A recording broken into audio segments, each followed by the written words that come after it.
Abra su Biblia ahí en el Evangelio, según Marcos, en el capítulo 1. Vamos a leer de los versículos 1 al 8, hermano. Principio del Evangelio de Jesucristo, el Mesías, Hijo de Dios. Como está escrito en el profeta Isaías: He aquí yo envío mi mensajero delante de ti, el cual preparará tu camino. Voz del que clama en el desierto, preparen el camino del Señor, hagan derechas sus sendas. Juan el Bautista apareció en el desierto predicando el bautismo de arrepentimiento para el perdón de pecados. Acudía a él toda la región de Judea y toda la gente de Jerusalén, y confesando sus pecados, eran bautizados por él en el río Jordán. Juan estaba vestido de pelo de camello, tenía un cinto de cuero a la cintura y comía langostas y miel silvestre, y predicaba diciendo: Tras mí viene uno que es más poderoso que yo, a quien yo no soy digno de inclinarme y desatar la correa de sus sandalias. Yo los bauticé a ustedes con agua, pero él los bautizará con el Espíritu Santo. Oremos, hermano, y póngame las manos de Dios. Amén. Señor, te damos gracias en esta mañana porque tú eres bueno, Señor, porque para siempre es tu misericordia. Hoy, Padre, recibimos esta palabra, hoy recibimos este sermón por parte tuya, Padre, para edificación de nosotros mismos, edificación de tu iglesia, Padre. Gracias porque tú estás al pendiente de nosotros cada día, porque siempre nos llamas, Señor, a ser siervos fieles delante de ti, Padre, a ser obedientes a tu palabra, Señor. Gracias, Señor, porque estás al pendiente de nosotros, aun sin nosotros merecerlo, Padre. Como lo decía Juan el Bautista, Padre, yo no soy digno de inclinarme siquiera y desatar las correas de tus sandalias, Padre. Pero aquí estamos, Señor, esforzándonos día a día para honrar y glorificar tu santo nombre y ser agradables delante de tu presencia. Gracias, Señor, por este sermón, y pues yo te pido que seas tú hablando a tu pueblo, Señor, que seas hablando a cada uno de nosotros, Padre, y que podamos ser edificados para así seguir creciendo en tu Santo Espíritu, mi Señor. Cristo Jesús. Amén. Muy bien, hermano. Hermano, hoy en día vemos una tendencia que probablemente esté de moda en el mundo. Y desde la apreciación cristiana, amén, podemos ver que hoy en día está muy de moda el ser muy individualistas, el ser muy independientes, el creer mucho en lo que nosotros hagamos, el pensar tanto en nosotros que no nos damos cuenta en lo que podamos afectar a los demás. Hoy en día está de moda el ser muy egocéntrico, el ser muy soberbio, el ser muy orgulloso, el ser una persona que quiera ser autorrealizante, amén, que quiere demostrar, que quiere aparentar delante de las personas, que no necesita nada de nadie más para ser autosuficiente, para ser alguien que puede lograr sus metas, sus propósitos en la vida. Y esto es algo, hermano, que está afectando directamente en la sociedad, pero es algo que podemos ver hoy muy de moda entre los jóvenes. Amén. Está de moda el sobresalir, pero no solo el sobresalir, sino el demostrar que estás por encima de los demás. El demostrar que puedes ser alguien mucho mejor que los demás por tus propias fuerzas, teniendo así una satisfacción vana, una satisfacción falsa, hermano. Pero eso es algo que no ha afectado solamente al día de hoy, hermano, sino que desde antes, amén. Mismo caminando con el Señor Jesucristo, sus discípulos, algunos, ¿verdad?, que le fallaron, como lo fue Pedro, como lo fue Judas, pensaron en ellos mismos. Nunca pensaron en qué daño, qué es lo que podían hacer a alguien más, en este caso a Jesús. Pero al negarlo Pedro, él pensó en los problemas que le podría acarrear a él como persona, Él pensó en él primeramente y decir, yo me salvo de ese linchamiento, de esa crucifixión, de ese, no sé, latigazos, etc. Y Judas, pensando en él en su propio bien, lo cambió por unas monedas. Amén. Es algo que ha afectado siempre a lo largo de la historia y hoy en día es uno de los principales problemas que afecta a la sociedad, pero también a la iglesia, hermano. El tener problemas, el tener conflictos, es porque siempre hay alguien que se quiere poner por encima de todos, que no reconoce que todos somos iguales, que no reconoce que delante de Dios todos somos hijos de Dios. Amén. Y que afecta directamente, hermano, en no tener una sana comunión. Gloria a Dios. Pero lo podemos ver en la sociedad, ahí en las familias, hermano. Las familias inconversas, usted podrá ver y se dará cuenta, tal vez hasta alguna persona o dos de su familia le caerá mal, porque siempre se presenta como alguien que es incomparable sobre toda la familia, alguien que siente que debe de ser resaltado por encima de todos, y eso crea de alguna manera un conflicto, hermano. Hoy en día en el mundo, ¿por qué están sucediendo guerras? Ya han pasado varias guerras, ¿verdad? A lo largo de la historia. La Primera Guerra Mundial, la Segunda Guerra Mundial, diferentes guerras. Pero ¿por qué pasa todo eso, hermano? Porque el mundo siempre ha tenido ese conflicto con Dios, de querer ser más que Él. Amén. Tanto individualmente, tanto como una nación entera. Por eso se hacen las guerras, hermano, porque siempre alguien quiere demostrar o aparentar ser más que todos los demás y decir, yo soy el que tengo el poder, yo soy el que tiene el control, a mí nadie me gana, a mí nadie me va a hacer nada, porque yo soy el más grande de todos. Y eso ha sido un problema, hermano, siempre a lo largo de la historia, porque nos crea un conflicto directamente con Dios.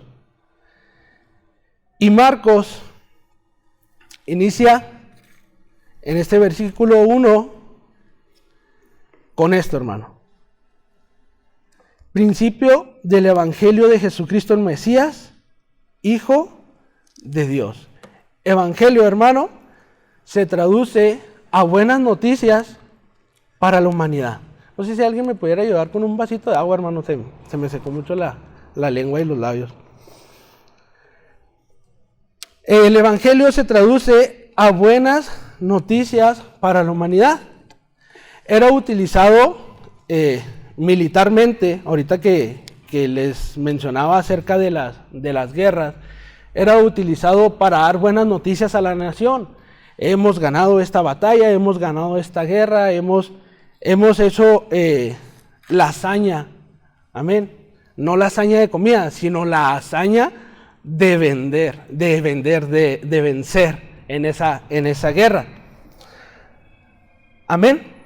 El Evangelio se traduce a buenas noticias, a lo mejor de lo mejor, a un acto histórico excepcional, a un acto histórico bueno. Amén. Pero en este caso, Marcos está hablando del mejor acto a raíz de toda la historia, de la mejor noticia de toda la historia, de lo mejor de toda la historia, de lo excepcional a través de toda la historia, como lo es el Evangelio de Jesucristo, el Mesías.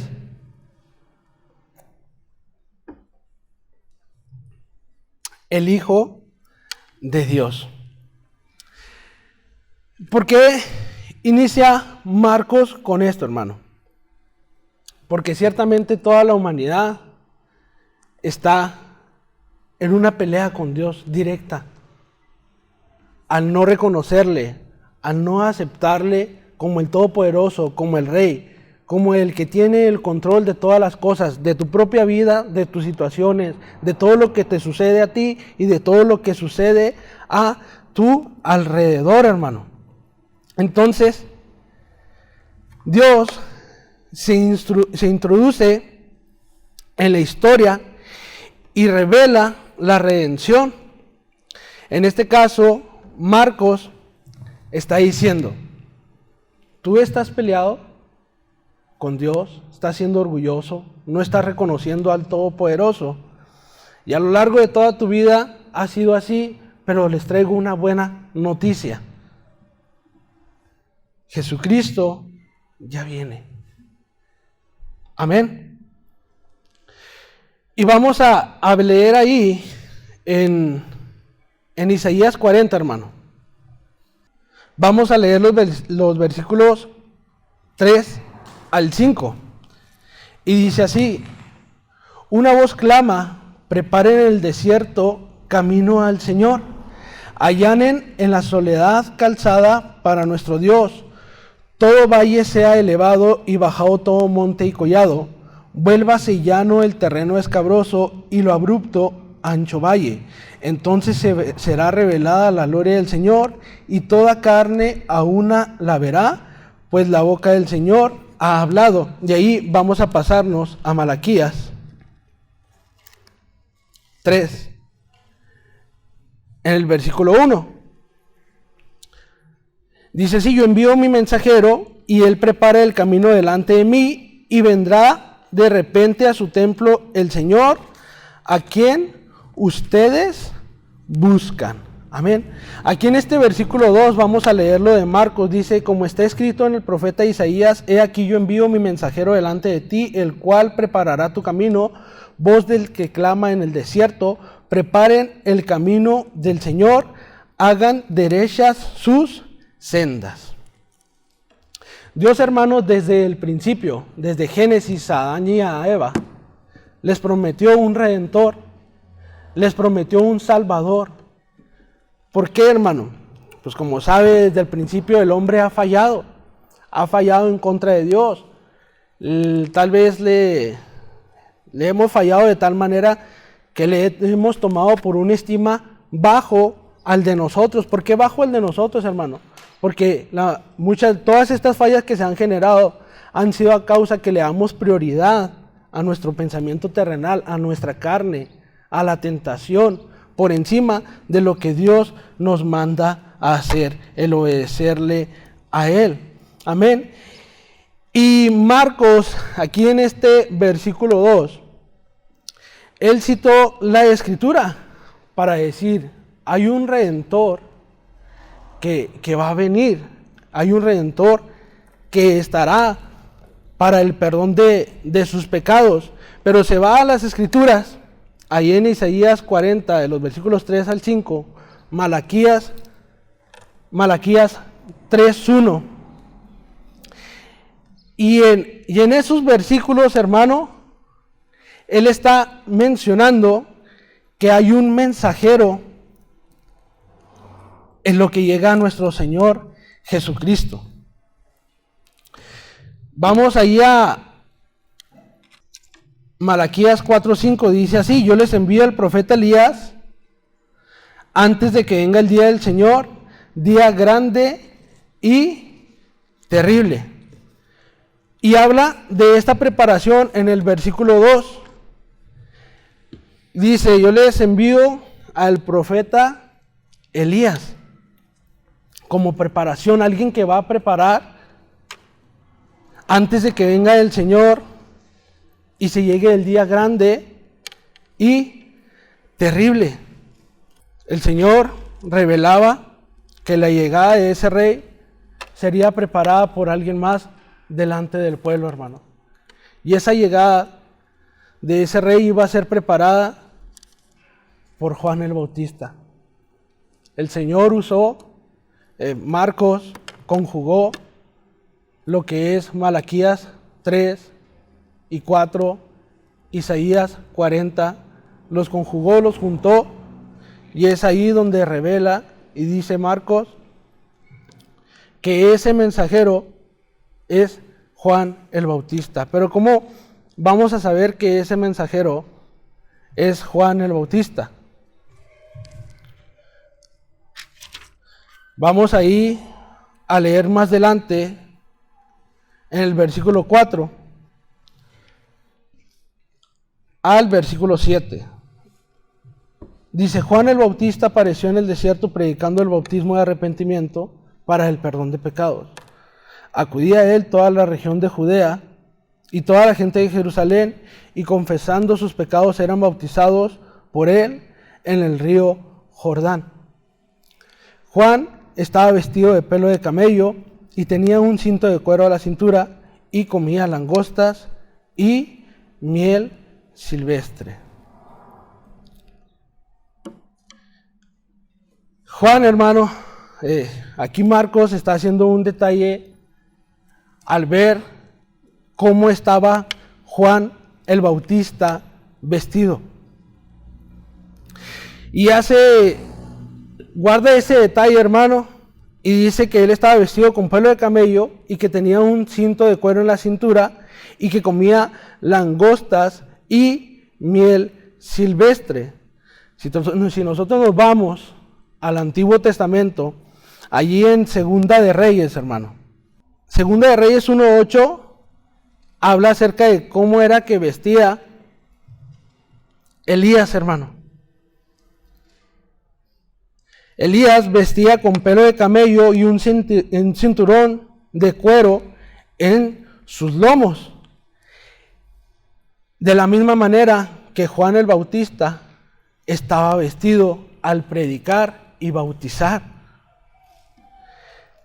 En el versículo 2:6, donde dice que, en el versículo 2:6, dice que Elías estaba en el río Jordán cuando Dios vino por él en un torbellino, y donde estaba bautizando y predicando para arrepentimiento Juan el Bautista, hermano, a la orilla del río Jordán. Entonces, Marcos aquí está diciendo que Juan el Bautista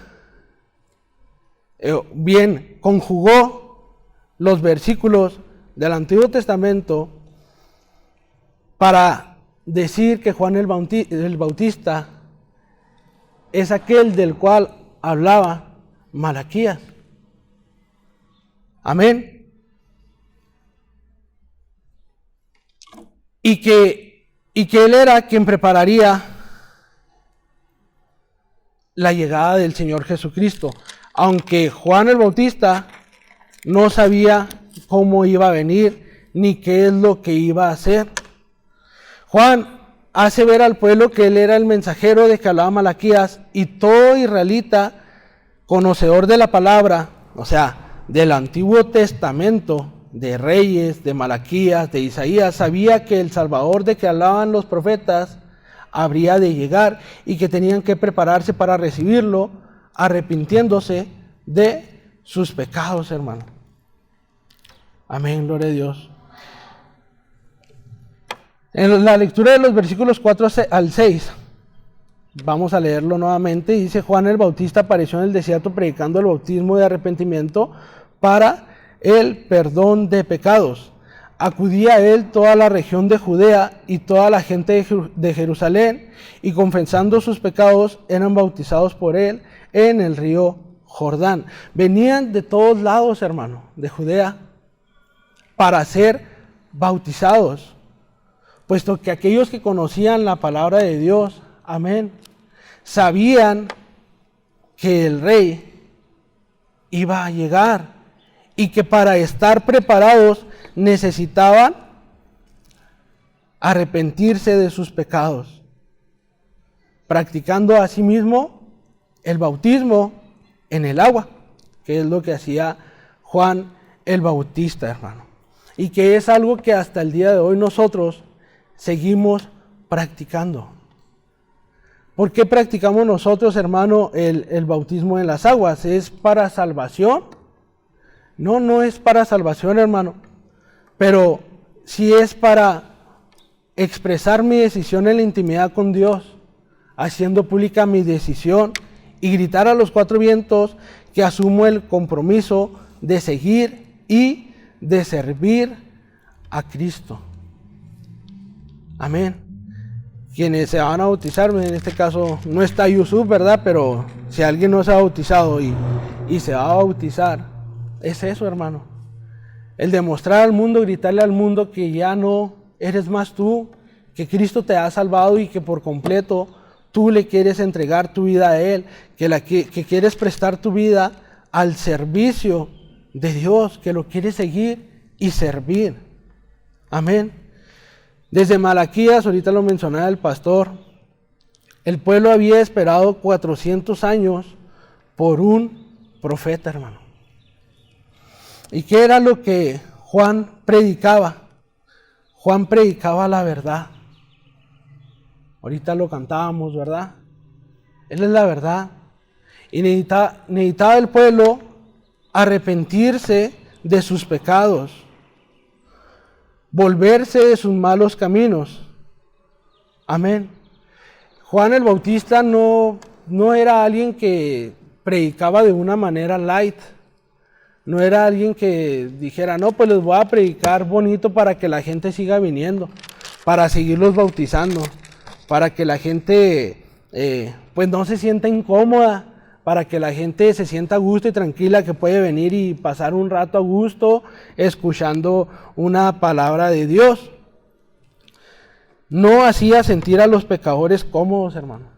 No hacía sentir al pecador cómodo, y hasta el día de hoy, alguien que viene no es salvo si no se siente incómodo al escuchar la palabra de Dios, al estar aquí en el servicio a Dios. Alguien que no sea creyente, amén, probablemente sea porque no se está predicando el evangelio de Cristo. Amén. Alguien que venga y diga, no, pues es que yo voy a ir a Peniel porque me siento bien, me cotorrea uno bien suave y con toda la iglesia son bien, se ríen mucho a carcajadas y pues no, es muy chévere pasar el rato ahí. Y son alguien que no tiene ninguna intención de buscar a Dios, pero viene porque se la está pasando a gusto, hermano. Eso es algo que no estaría bien, porque la palabra de Dios te incomoda. El día que tú fuiste salvo, el día en que Cristo te rescató, es porque fuiste incomodado con su Santo Espíritu, amén. Fuiste incomodado de tal manera que te llevó a los pies de Cristo a arrepentirte de tus pecados. Gloria a Dios. Y algo contrario a lo que hablábamos ahorita en el principio, hermano, del pensamiento del yo hago, yo quiero ser, yo me autorrealizo, yo he hecho esto, reconózcanme, denme gloria. Algo contrario a esto es lo que Juan el Bautista predicaba, hermano. Juan el Bautista, en el versículo 7 y 8, vamos a leerlos. Dice, y predicaba diciendo, tras mí viene uno que es más poderoso que yo, a quien yo no soy digno de inclinarme y desatar la correa de sus sandalias. Yo los bauticé a ustedes con agua, pero él los bautizará con el Espíritu Santo. Juan el Bautista, hermano, pudo haber dado uno y muchos argumentos acerca de él, acerca de la elección de Dios para con él. Él pudo haberse presentado delante de la gente y poder haber dicho, no, es que yo soy el mensajero, yo soy el que les va a dar el inicio para llevar a la salvación, yo soy el cual aquel habla Malaquías. Tal vez Juan se pudo haber jactado y haber dicho varias cosas acerca de él. ¿Por qué? Porque Juan el Bautista es uno de los hombres más ejemplares en la Biblia, hermano. Pudo haber dicho eso. Pero la realidad es que él en todo momento, hermano, estaba exaltando a Jesús. Yo los bauticé a ustedes con agua, pero él es quien los bautizará con el Espíritu Santo. Yo les bautizaré en el agua, pero él es quien traerá el Espíritu Santo para el perdón de sus pecados. Él es el que los va a reconciliar con el Padre. Él es el Redentor, el Salvador de este mundo. Él es por el cual yo estoy aquí. Amén. Y aunque aquí la palabra dice, amén, que Él estaba que Él estaba preparando el camino que fue antes, amén. La realidad es que el Salvador está desde el principio, desde Génesis, y Él lo reconocía, aunque Él no sabía cómo iba a ser, cómo vendría, qué es lo que iba a acontecer en la vida de Cristo para nosotros poder lograr una salvación, poder llegar a esa salvación. Amén. Y Él lo reconocía en todo momento, a pesar de no conocerle. Gloria a su nombre, hermano. Y hoy en día, hermano, nosotros debemos de dejar de pensar en nosotros mismos como alguien autosuficiente, como alguien autorrealizable, como alguien que pueda hacer todas las cosas en este mundo por sus propias fuerzas, porque la realidad de las cosas la conocemos. Nosotros no somos nadie en esta vida, hermano. Nosotros no somos nadie en esta vida. Él es quien tiene el control de todas las cosas, lo dice su palabra, que apartados de Él nada podemos hacer. Nada, hermano, nada podemos hacer sin Él, sin nuestro Señor Jesucristo. Y es por eso, hermano, que nosotros debemos de siempre tratar de imitar a nuestro Señor Jesucristo. Todo está preparado, hermano. Todo está preparado. Él iba a llegar en ese momento. Ahorita nosotros estamos esperando su segunda venida. Y realmente, hermano, yo quiero que te hagas esta pregunta. ¿En quién estoy pensando primero? ¿En Dios o en mí? El Evangelio de Marcos señala y da principio, da apertura, anunciando que hay buenas noticias.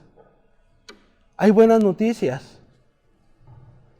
El Redentor está cerca. El Redentor ya viene. Amén. Pero realmente nosotros estamos preparados. Realmente ya nos hemos arrepentido de nuestros pecados. Realmente nosotros tenemos ese bautismo con el Espíritu Santo. Necesitamos escudriñarnos en lo más profundo de nosotros, hermano, en las entrañas, allá en lo secreto, allá donde tú sabes cómo eres, donde nosotros sabemos cómo somos, nos conocemos y sabemos de antemano que Dios sabe lo mismo que nosotros sabemos, hermano.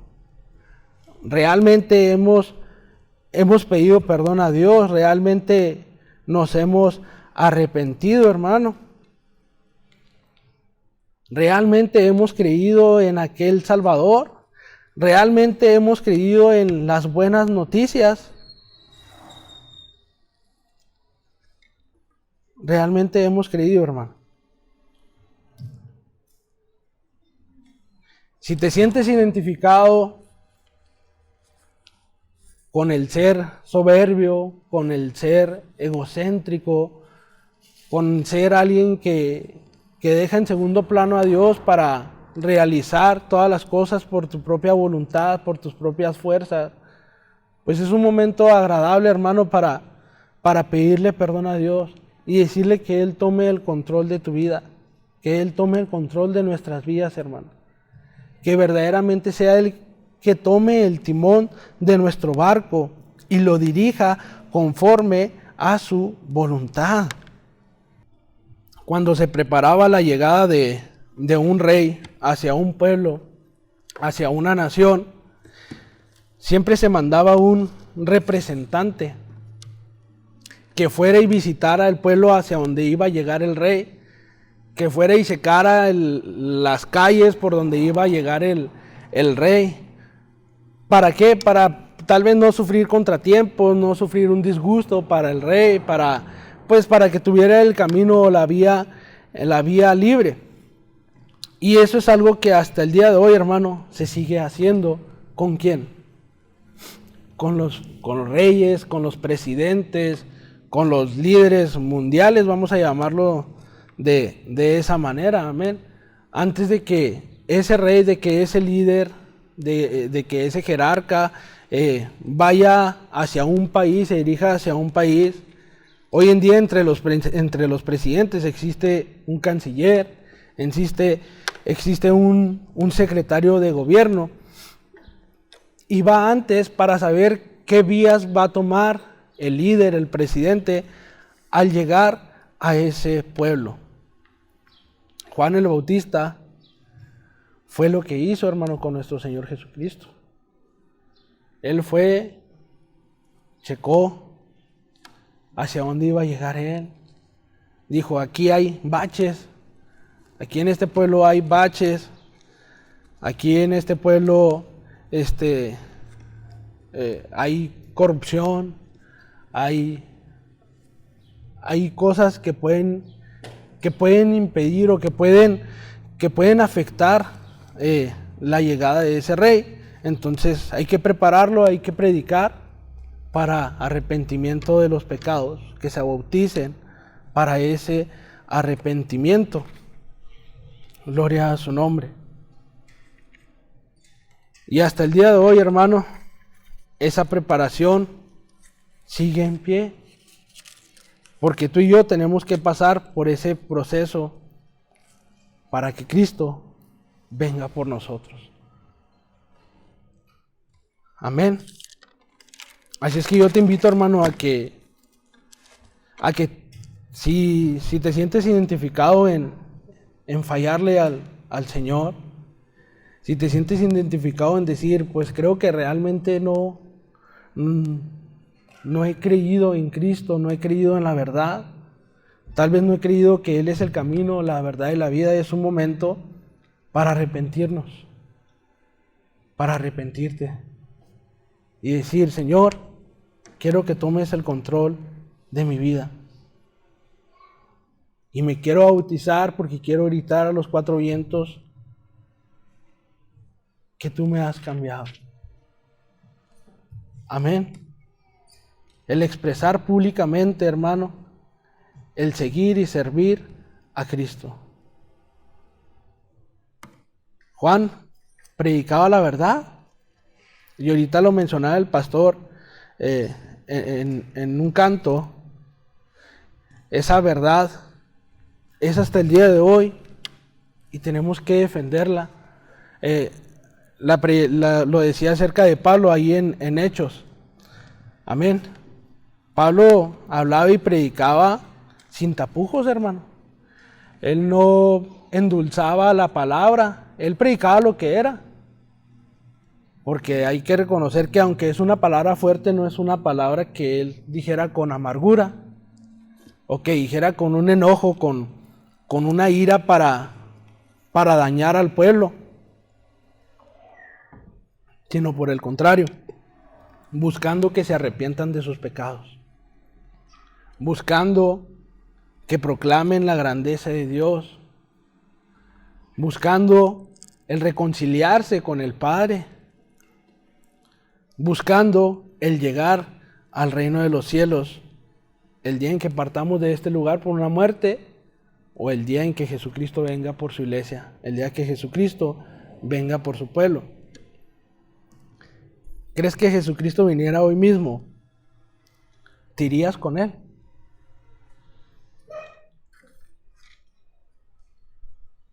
Gloria a Dios. Busquemos honrar a Dios, hermano, en todo momento. Hemos conocido la verdad. Amén. Y la verdad nos hace libres. Nosotros conocemos la verdad y Él nos hace libres. Y recordemos, hermano, y esto es algo bien confortador, que dice la palabra, ¿verdad? Que Él vino para salvar a pecadores. Él no vino por los justos, Él vino a llamar a pecadores. Así es que si de alguna manera tú dices, no, pues yo me siento mal porque pues no he estado obedeciendo a Dios. le he fallado y tal vez lo hago con alevosía y ventaja, estoy pecando deliberadamente. Pues Dios te recuerda que Él vino a llamar a pecadores, amén. Que Él vino buscando el arrepentimiento de los pecadores, no de los justos. Tú y yo ya conocemos de la palabra de Dios, hermano. Entonces, busquemos encontrarnos con esa libertad. Y pues, algo importante en el cristiano, hermano, es reconocer que somos pecadores, hermano. Eso es algo muy importante de nosotros. Si nosotros somos cristianos, reconocemos que somos pecadores y que merecemos realmente el infierno. Pero que por la infinita gracia de nuestro Señor Jesucristo es que pudimos reconciliarnos con el Padre, con nuestro Padre Celestial, con Dios, con Jehová de los ejércitos. Pero es algo que nosotros tenemos que tener siempre en mente. El cristiano reconoce que es un pecador y que se merece el infierno. Porque si nosotros no reconocemos el pecado, hermano, no podemos llegar a un arrepentimiento. Aquel que no conoce la Escritura no sabe que está en contra de Dios. Aquel que no se le ha predicado la verdad no conoce que está en contra de Dios. Por lo tanto, no busca ese arrepentimiento. Pero tú y yo ya hemos escuchado la verdad. Tú y yo ya hemos leído la Escritura, la hemos estudiado, tal vez analizado, y reconocemos que el pecado abundaba en nuestra vida, hermano. Abundaba en nuestra vida. Y que aún hasta el día de hoy seguimos fallándole al Señor. Y que necesitamos de Él para honrarle día con día. Y así llegar a esa obediencia que Él quiere con nosotros, hermano. Yo le doy gracias a Dios, amén, por este tema. Fue algo muy corto, amén. Pero en lo personal, a mí me llamó a eso. A buscar el honrar a Dios. Al quitarme de todo aquello que me estorba, que me está estorbando, hermano. Aquello que me impide entregarme más a Él. Y eso es algo que nosotros debemos de ver hoy en día, hermano. Y personalmente cada quien, el voltear a ver la verdad, que es Cristo. Busquemos a Dios, hermano, con todo nuestro corazón y pidámosle que Él tome el control de nuestras vidas, que las buenas noticias han llegado. Amén. Y el título de este sermón: el Rey llegará. Él llegará. Y si lo crees, hermano, es porque lo demostrarás, lo demostraremos día con día en que creemos en Él. Creemos que Él ya viene pronto. Amén. Dios les bendiga, hermanos.